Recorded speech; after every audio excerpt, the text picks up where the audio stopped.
بسم اللہ الرحمن الرحیم۔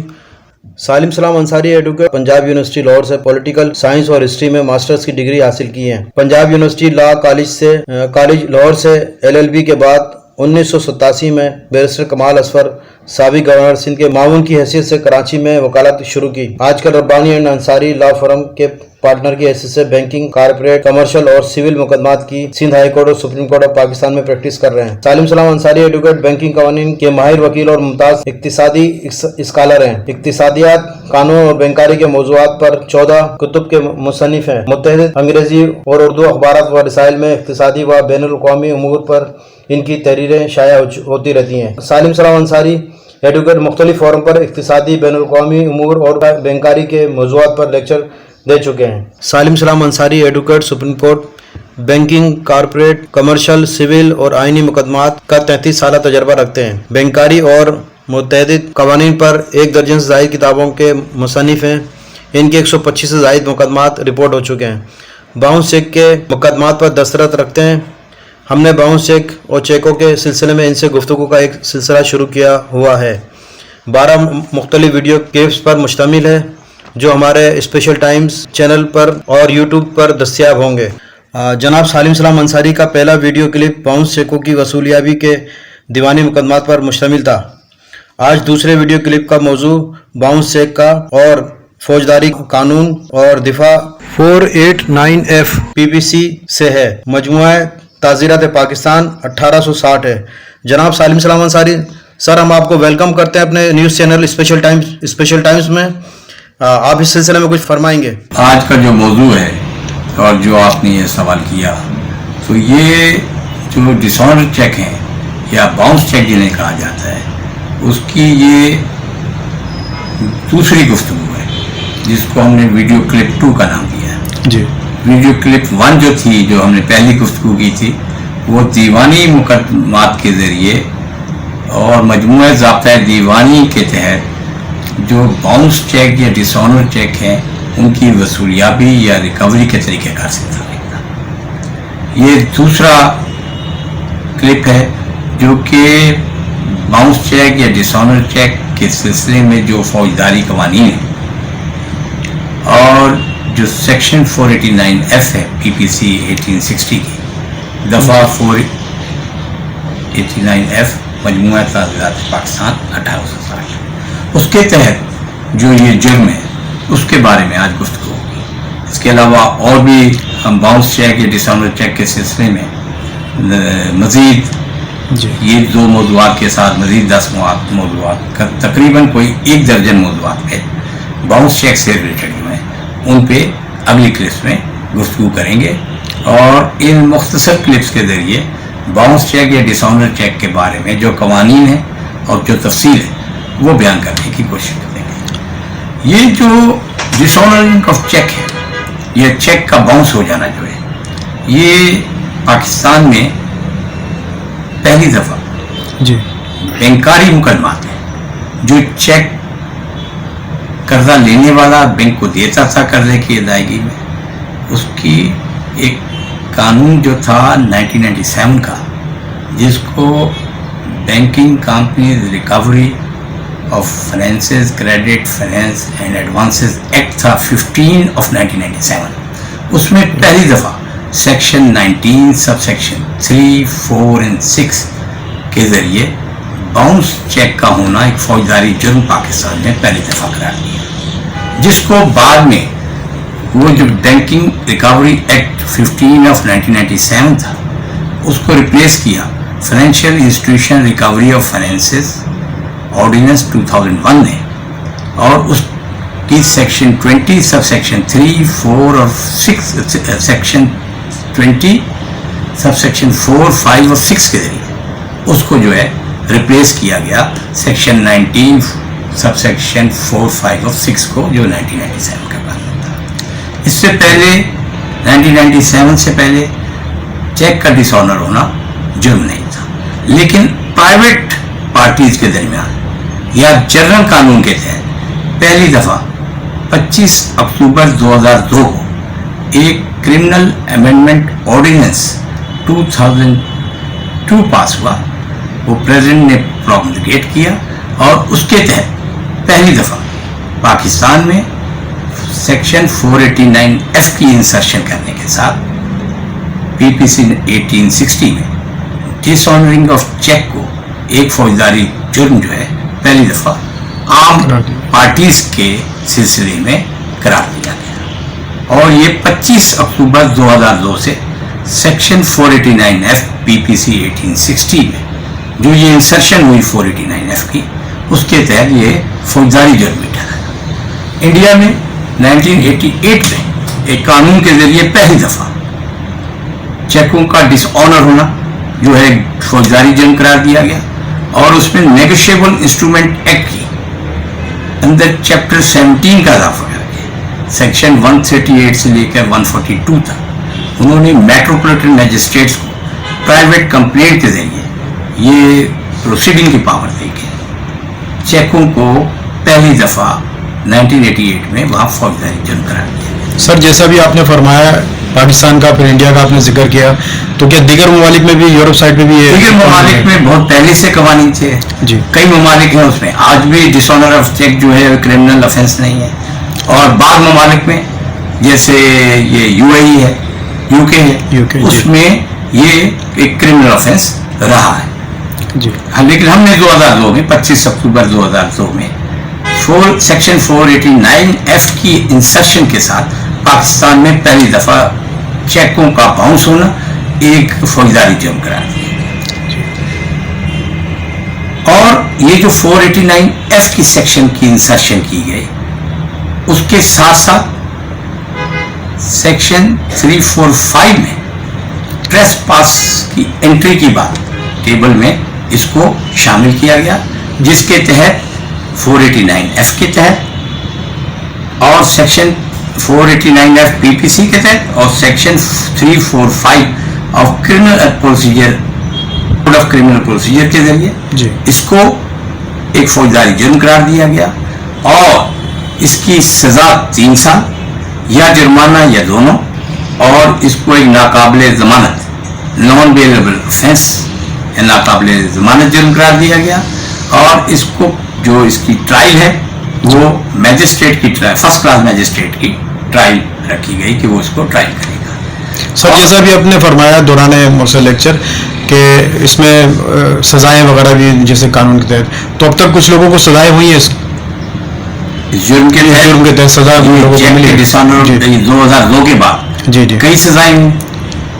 جی، کئی سزائیں ہونے کی وجہ سے، حالانکہ اس میں سزا صرف 3 سال کی ہے جی، لیکن ضمانت کے لیے یہ ہے کہ اس کی ضمانت کا ہونا مشکل بنا دیا گیا، اور اس کو ایک بڑا جرم سمجھا گیا یہ، اور لیکن یہ ہے کہ جو اس میں کچھ خاص باتیں ہیں وہ 489F جو ہے، پہلے اگر ہم اس کے الفاظ کو پڑھ لیں تو اس سے اندازہ ہوگا کہ کس نوعیت کا جرم ہے۔ 489F پی پی سی جو ہے ڈس honestly issuing a check, whoever dishonestly issues a check towards repayment of a loan or fulfillment of an obligation which is dishonored on presentation shall be punishable with imprisonment which may extend to 3 years or with fine or with both, unless he can establish, for which the burden of proof shall rest on him, that he had made arrangements with his bank to ensure that the check would be honored and that the bank was at fault in not honoring the check. اس پہ ایک judgment جی، وہ ہے 2010 SCMR 806، یہ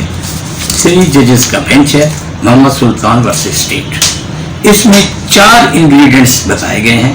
کہ جس سے جرم ہونا 489F کے تحت پایا جاتا ہے۔ ایک چیک کا جعلی ہونا، جی، دوسرا چیک کا اجرا بدنیتی کے ساتھ کرنا، جی، تیسرا چیک کا اجرا کسی لون کی ادائیگی کے لیے یا کسی اوبلیگیشن کو پورا کرنے کے لیے، اور چوتھا اس کا انگریڈینٹ یہ ہے کہ چیک پریزنٹیشن کے بعد ڈس آنر ہو گیا۔ 4 چیزیں جو ہیں اس ججمنٹ میں بتائی گئی۔ لون تو آپ کو پتا ہے، لون کی ادائیگی کے لیے چیک دیا گیا ہو،